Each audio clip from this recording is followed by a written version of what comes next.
नमस्कार। भारत की असली सत्ता का केंद्र आखिर है कहां? क्या वो राष्ट्रपति भवन में है या फिर प्रधानमंत्री कार्यालय में?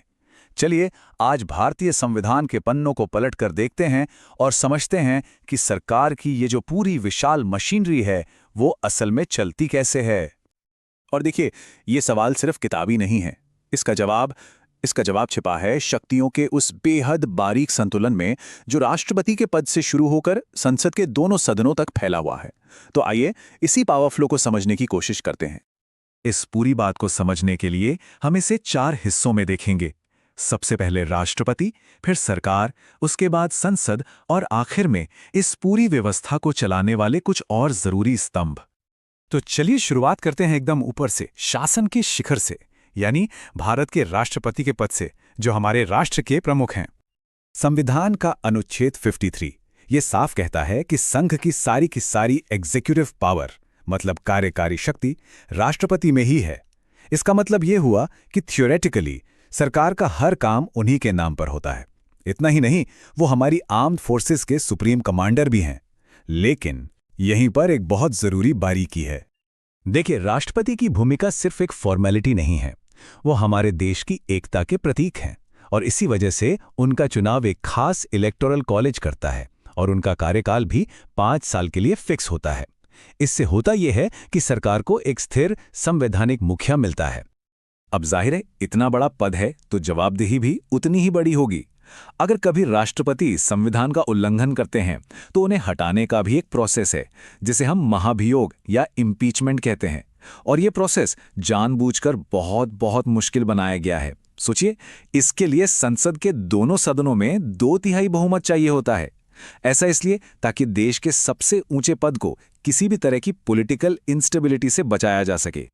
आर्टिकल 72 ये एक नंबर है, लेकिन ये राष्ट्रपति को एक बहुत ही असाधारण पावर देता है, क्षमादान की शक्ति, यानी अ पावर टू पार्डन। ये एक तरह की न्यायिक शक्ति है जो कार्यपालिका के प्रमुख को दी गई है। इससे वो किसी की सजा को कम या पूरी तरह माफ भी कर सकते हैं। यह असल में न्याय और दया के बीच एक संतुलन बनाने का तरीका है। तो ये तो हुई राष्ट्रपति की बात, लेकिन अब सवाल ये उठता है कि डे टू डे की जो एग्जीक्यूटिव पावर है वो असल में इस्तेमाल कौन करता है? तो इसका जवाब है प्रधानमंत्री और उनकी मंत्रिपरिषद। संविधान में बस एक छोटा सा फ्रेज है, सहायता और सलाह देने के लिए। सुनने में बहुत सिंपल लगता है ना, पर भारत की पूरी पार्लियामेंट्री सिस्टम का आधार यही है। इसका सीधा सा मतलब है कि राष्ट्रपति अपनी शक्तियों का इस्तेमाल अकेले नहीं, बल्कि प्रधानमंत्री और उनकी मंत्रिपरिषद की सलाह पर ही करते हैं। तो यहां पे पावर का डिवीजन एकदम साफ हो जाता है।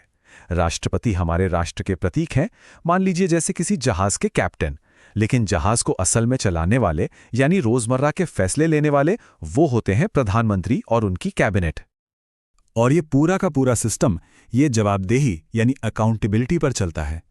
प्रधानमंत्री मंत्रियों की नियुक्ति की सलाह जरूर देते हैं, लेकिन पूरी की पूरी मंत्रिमंडल वो सब सामूहिक रूप से लोकसभा के प्रति जिम्मेदार होते हैं, यानी सीधे जनता के चुने हुए सदन के प्रति।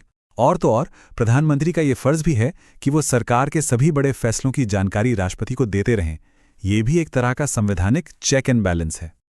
अच्छा, तो अब कार्यपालिका से आगे बढ़ते हैं और चलते हैं हमारे देश की सबसे बड़ी विधायी संस्था यानी संसद की तरफ। वो जगह जहां देश के कानून बनते हैं, उन पर बहस होती है। अक्सर जब हम संसद की बात करते हैं तो दिमाग में बस 2 नाम आते हैं, लोकसभा और राज्यसभा। लेकिन ये अधूरी जानकारी है। आर्टिकल 79 के मुताबिक संसद का एक तीसरा और बहुत ही अहम हिस्सा भी है, और वो है राष्ट्रपति। जी हां, कोई भी बिल उनकी मंजूरी के बिना कानून बन ही नहीं सकता। संसद के ये दोनों सदन यानी लोकसभा और राज्यसभा हमारे लोकतंत्र की 2 अलग-अलग आवाजों को रिप्रेजेंट करते हैं। लोकसभा, जिसे हाउस ऑफ द पीपल भी कहते हैं, उसमें सीधे जनता द्वारा चुने हुए लोग बैठते हैं। ये लोगों की सीधी इच्छा को दिखाती है। दूसरी तरफ है राज्यसभा, काउंसिल ऑफ स्टेट्स, जिसके सदस्यों को राज्यों की विधानसभाएं चुनती हैं। इसका काम है राज्यों के हितों की रक्षा करना। और क्योंकि ये एक स्थायी सदन है, ये जल्दबाजी में बनने वाले कानूनों पर एक ब्रेक का काम भी करती है। और संसद की पूरी कार्यवाही एक मजबूत नियम कानून के ढांचे पर चलती है। जैसे कि आर्टिकल 85 को ही ले लीजिए।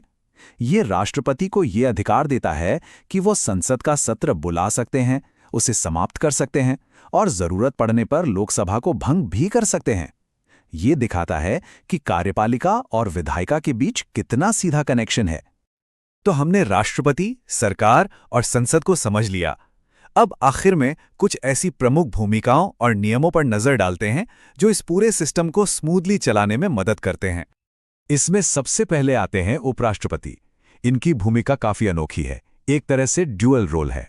पहला, वो राज्यसभा के सभापति होते हैं, यानी वहां की कार्यवाही को चलाते हैं।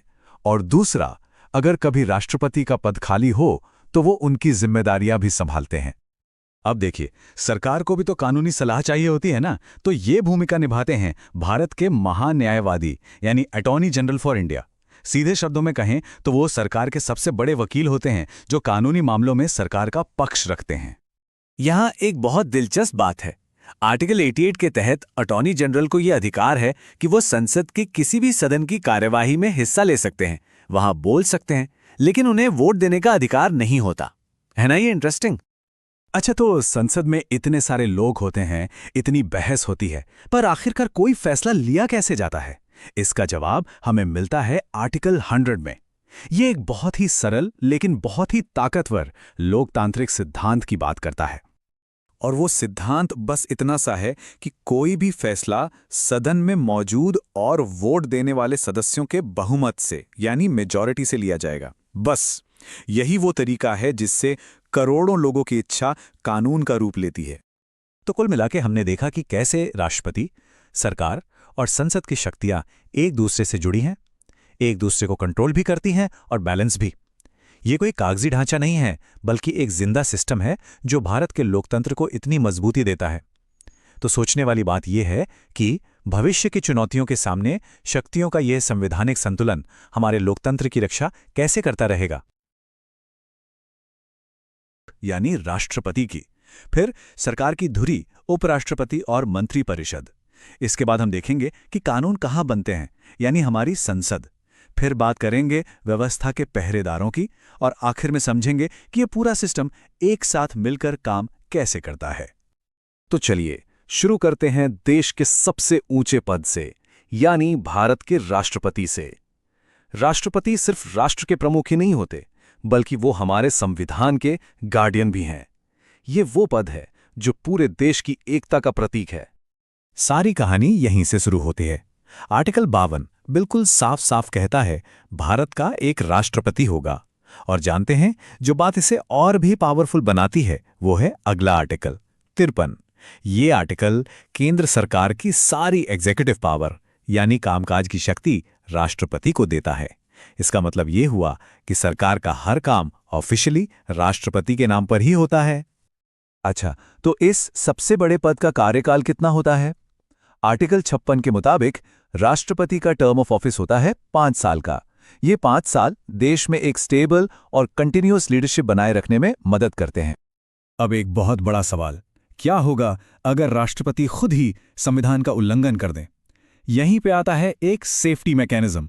आर्टिकल 61 में महाभियोग यानी इम्पीचमेंट का एक बहुत ही सख्त प्रोसेस दिया गया है, और ये प्रोसेस सिर्फ और सिर्फ संविधान के उल्लंघन के आधार पर ही शुरू हो सकता है। ये इस बात की गारंटी है कि देश का सबसे बड़ा पद भी संविधान से बड़ा नहीं है। तो राष्ट्रपति के बाद अब बात करते हैं उस सपोर्ट स्ट्रक्चर की जो असल में सरकार को चलाता है। हम बात कर रहे हैं उपराष्ट्रपति और प्रधानमंत्री के नेतृत्व वाली मंत्रिपरिषद की। सच कहें तो यही वो धुरी है जिसके चारों ओर सरकार का सारा काम घूमता है। यहां एक बहुत जरूरी फर्क समझना होगा। देखिए, राष्ट्रपति होते हैं राष्ट्र के प्रमुख यानी हेड ऑफ स्टेट। ये एक तरह से सेरेमोनियल और सिंबॉलिक रोल है। दूसरी तरफ है प्रधानमंत्री, जो होते हैं सरकार के प्रमुख यानी हेड ऑफ गवर्नमेंट। असल एग्जीक्यूटिव पावर इन्हीं के पास होती है और यही सरकार चलाते हैं। हमारी पार्लियामेंट्री सिस्टम का ये सबसे बेसिक प्रिंसिपल है। तो फिर ये मंत्रिपरिषद करती क्या है? आर्टिकल 74 कहता है कि इनका काम है राष्ट्रपति को मदद और सलाह देना। वैसे यह सलाह राष्ट्रपति को माननी ही पड़ती है। और एक सबसे जरूरी बात, ये पूरी मंत्रिपरिषद एक टीम की तरह लोकसभा के प्रति जवाबदेह होती है। मतलब सरकार तभी तक है जब तक लोकसभा में उसके पास मेजॉरिटी है। चलिए अब चलते हैं सरकार के इंजन रूम में, वो जगह जहां देश के लिए बड़े बड़े कानून बनते हैं, हमारी संसद। यहीं से देश को चलाने वाली पॉलिसीज और लॉज बन कर निकलते हैं। अक्सर हम सोचते हैं कि संसद का मतलब है लोकसभा और राज्यसभा, लेकिन आर्टिकल 79 के हिसाब से संसद 3 हिस्सों से मिलकर बनती है: राष्ट्रपति, राज्यसभा और लोकसभा। कोई भी बिल तब तक कानून नहीं बन सकता जब तक कि वो दोनों सदनों से पास होकर राष्ट्रपति के साइन ना हो जाए। ये पावर का एक बेहतरीन बैलेंस दिखाता है। अब इन दोनों सदनों में एक फंडामेंटल फर्क है। लोकसभा, जिसका कार्यकाल आमतौर पर 5 साल का होता है, उसे भंग किया जा सकता है। यह सीधे सीधे जनता की आवाज है। वहीं दूसरी ओर राज्यसभा एक परमानेंट हाउस है। ये कभी भंग नहीं होती। इसके सदस्य 6 साल के लिए चुने जाते हैं और हर 2 साल में 1/3 सदस्य रिटायर हो जाते हैं। ये सिस्टम गवर्नेंस में कंटिन्यूटी और स्टेबिलिटी लाता है। सरकार की इस बड़ी सी मशीनरी में एक पद ऐसा भी है जो कानूनी मामलों में एक पहरेदार का काम करता है। आइए जानते हैं इस खास लीगल ऑफिसर के बारे में। ये हैं भारत के महान्यायवादी यानी अटॉर्नी जनरल, जिनके बारे में आर्टिकल 76 में बताया गया है। अगर आसान भाषा में कहें तो ये भारत सरकार के सबसे बड़े वकील होते हैं। इनका काम है सरकार को कानूनी सलाह देना और कोर्ट में सरकार का पक्ष रखना। अब यहाँ एक बहुत ही यूनिक बात है। आर्टिकल 88 अटॉर्नी जनरल को एक स्पेशल पावर देता है। वो संसद के किसी भी सदन में बैठ सकते हैं, बोल सकते हैं, लेकिन वोट नहीं डाल सकते। ऐसा इसलिए है ताकि वो कानूनी मामलों पर सरकार की बात सीधे संसद में रख सकें, भले ही वो सांसद ना हो। तो हमने राष्ट्रपति, मंत्रिमंडल और संसद, इन सब के बारे में अलग अलग समझ लिया। अब सबसे बड़ा सवाल, ये सब मिलकर देश के लिए फैसले लेते कैसे हैं? चलिए अब इस पूरी मशीन को एक साथ काम करते हुए देखते हैं। आखिर में ये पूरी मशीनरी एक बहुत ही सिंपल लेकिन पावरफुल प्रिंसिपल पर काम करती है: बहुमत। लोकतंत्र की आत्मा इसी में है। आर्टिकल 100 इसी बात को पक्का करता है। संसद में ज्यादातर फैसले वहां मौजूद और वोट करने वाले सदस्यों की मेजॉरिटी से लिए जाते हैं और इसी प्रोसेस से लोगों की मर्जी कानून बन जाती है। तो हमने देखा कि कैसे आर्टिकल 52 से 100 तक भारत की सरकारी मशीनरी का पूरा ब्लूप्रिंट तैयार करते हैं। एक ऐसा सिस्टम जिसमें हर पुर्जे का अपना काम है और सब एक दूसरे से जुड़े हैं। ये कॉन्स्टिट्यूशनल फ्रेमवर्क 70 से भी ज्यादा सालों से भारत को रास्ता दिखा रहा है। सोचने वाली बात यह है कि आज के दौर में इस कॉम्प्लेक्स लेकिन बैलेंस सिस्टम की सबसे बड़ी ताकत क्या है?